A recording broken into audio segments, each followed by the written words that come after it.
कर्नाटकातील म्हैसूर जिल्ह्यातील एक धक्कादायक घटनेचं सर्वांचं लक्ष वेधलं। येथील हिरगे गावात एका व्यक्तीने आपल्या पत्नीला तिच्या चारित्र्यावर संशय घेऊन 12 वर्ष बंद खोलीत डांबलं। गुप्त माहिती मिळाल्यानंतर पोलिसांनी घरावर छापा टाकत पीडित महिलेची सुटका केली आणि आरोपीला अटक केली। सुमा आणि सन्नलैया असे त्यांचं 12 वर्षापूर्वी लग्न झालं।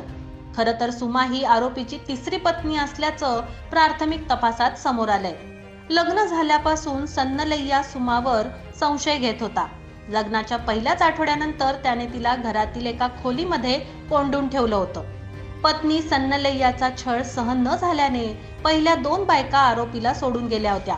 पतीने दाराला 3 कुलूप लावून पत्नीला कोणाशीही बोलू नकोस असं सांगितलं होतं। तसेच तिला घराबाहेर शौचालयाचा वापर करण्यास मनाई केली। पतीला खोलीत बाहेर जाण्यास मनाई केली। तिला शौचात जाण्यासाठी आरोपी बंद खोलीत बादलीत घेऊन त्याची विल्हेवाट लावत असे। त्यामुळे दुखावलेल्या पीडितेच्या नातेवाईकांनी पोलिसांना घटनेची माहिती दिली।